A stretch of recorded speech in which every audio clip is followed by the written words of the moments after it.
article, so we're just gonna dive right into it. So this article is about the Bedtime Pass program for child resistant to bedtime. Sounds so weird, but yeah, child resistance to bedtime. And so it's in a randomized controlled trial. And so what got Moore and the other researchers who conducted the research study with him to be engaged or talk about this topic is because they found a lot of past research that talked about bedtime resistance and utilizing the Bedtime Pass program, which is abbreviated BPP, to combat that behavior or to decrease that target behavior. Past research shows that bedtime resistance was derived from an array of behaviors that children would engage in when mandated to go to bed, such as like crying or like crying tantrums, calling out to their parents or caregivers, and also like leaving the bedroom after already being told to go lay down, go to sleep. So primary care physicians begin to see this as a huge problem, and they begin to see or receive a lot of complaints from parents when they come to get their children checked out. And so one of the procedures that Moore's touched on from past research was that extinction procedures were highly used in the past in order to decrease this behavior. We need to give some background about extinction. Extinction occurs when one terminates the reinforcing consequences of a target behavior or of a targeted behavior. And so what this will look like for a bedtime behavior is that, you know, the parent or the caregiver would mandate the child to go to bed, and then they would need to stay in the bed and not have any like parental attention afterwards or attention from the caregivers, right? So researchers identified that this would not work out too well because of all of the different problems that were involved with implementing extinction procedures. So some of those would be like when the child engages in these behaviors, it could be like physically and emotionally taxing for the parents to deal with. It could also be like long periods of the tantruming that are just uncontrollable, and extinction is really just not socially accepted. So those were a lot of problems that researchers found with using the extinction procedures.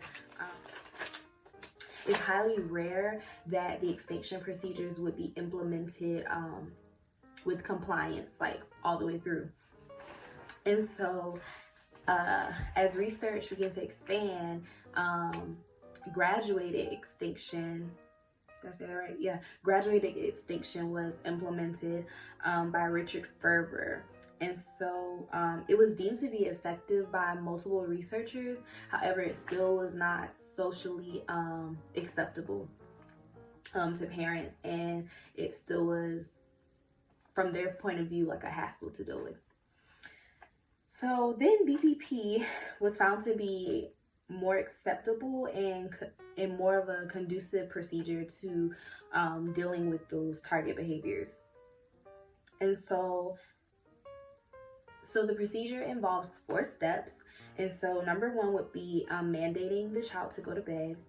The second step would be to provide the child with a card, and it's kind of like a free pass for them to either so it provides them with the opportunity to have a free trip, so to say, to like either leave the room, or they can request like a drink of water and like a hug or like a kiss, or you know, something from their parent or caregiver.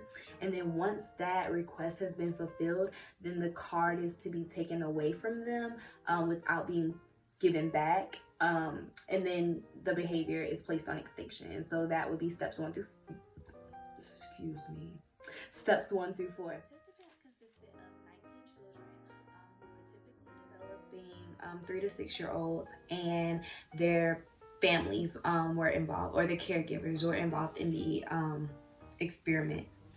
OD, or operational definition, was given for bedtime resistance, which involved anytime the child engaged in calling out, leaving the room, or crying due to bedtime resistance.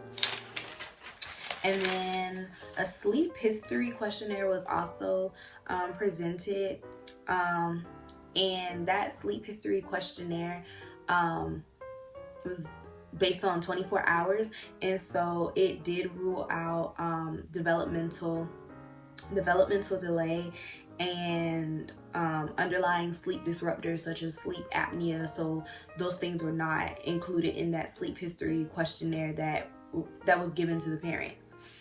And inter-observer agreement, or IOA, was also conducted during for assessing the sleep history questionnaire, and so that came to or resulted in a 78% agreement. The caregivers were majorly Caucasian parents who were the child's biological parents, and they were majorly middle-class families. And the women, or the female parent, aged in a range of about 34 years old.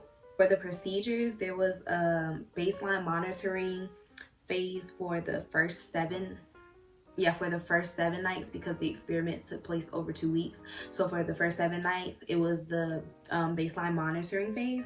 And then for the second week, for 8 to 16 nights, it was the randomized control trial that was implemented. Moore et al. Used 3 undergrad researchers in a psychology major. They were the ones who took inter-observer agreement for the randomized control trial, and that resulted in 93%.